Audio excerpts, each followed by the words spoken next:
एक बिजनेसमैन जब करोड़ों रुपया लगा करके एक बड़ा सा मॉल खोलता है तो वो कभी नहीं सोचता कि उसका मॉल अगर नहीं चला तो क्या। करोड़ों रुपए लगाकर जब कोई व्यक्ति एक स्कूल खोलता है तो ये कतई नहीं सोचता कि अगर उसका स्कूल नहीं चला तो क्या। एक दुकानदार जब एक दुकान खोलता है वो कतई नहीं सोचता कि अगर उसका दुकान नहीं चला तो क्या। इंसान जब अपने बिजनेस के लिए लाखों करोड़ों रुपए इन्वेस्ट करता है तो ये कतई नहीं सोचता कि अगर उसका बिजनेस नहीं चला तो क्या। एक राजनेता करोड़ों रुपए लगा करके चुनाव लड़ता है वो कतई नहीं सोचता कि अगर वो हार गया तो जिस दिन आप ये सोच लेंगे कि आप हार गए तो क्या, तो 100% आपकी हार उसी वक्त हो जाती है। तो विनर्स यही करते हैं। विनर्स किसी भी बिजनेस को जब शुरुआत करते हैं तो वो ये कतई नहीं सोचते कि अगर उनका बिजनेस फेल हो गया तो क्या। उनके अंदर एक एटीट्यूड होता है कि जिस भी बिजनेस को वो शुरू करते हैं उस पर वो अपना 100% देते हैं, उस पर वो विश्वास करते हैं कि हर हाल में वो उस बिजनेस में कामयाबी जरूर हासिल करें। लेकिन ज्यादातर लोग जब किसी काम की शुरुआत करने जाते हैं तो वो सर्वप्रथम अपने दिमाग से पहले गारंटी मांगते हैं कि ये दिमाग मुझे गारंटी दे दे, अगर तू गारंटी देता है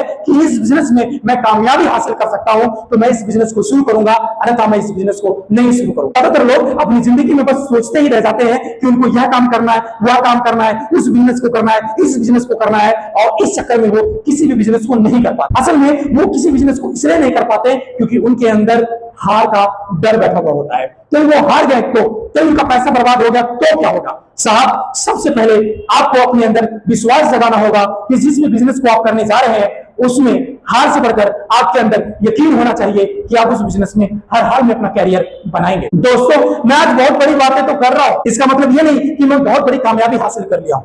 आप शायद मेरी वीडियो सुन रहे होंगे तो शायद आप मुझसे ये भी कह सकते हैं कि सर आपने अपनी जिंदगी में कितनी बड़ी कामयाबी हासिल कर लिया, जो आज आप इतनी बड़ी बातें कर रहे हैं, जो आज आप इस तरह का प्रवचन दे रहे हैं। साहब, इस तरह का प्रवचन देना भी एक बड़ी बात है। साहब, वीडियो रिकॉर्ड करना भी एक बड़ी बात है, उसे एडिट करना भी एक बहुत बड़ी बात है, लोगों तक अपनी बात पहुंचा पाना भी एक बहुत बड़ी बात है। ये भी किसी कामयाबी से कम नहीं है। मेरे दोस्तों, आज जो मैं बात कह रहा हूं आप उस बात पर गौर करिए। इस बात पर आप मत गौर करिए कि मैंने अपनी जिंदगी में कितनी बड़ी कामयाबी हासिल कर ली। मैं एक छोटा यूट्यूबर हूं, लेकिन आप लोगों का प्यार और सहयोग मिला तो मैं भी एक दिन बहुत बड़ा यूट्यूबर बन सकता हूं। Thank you very much. Thanks a lot.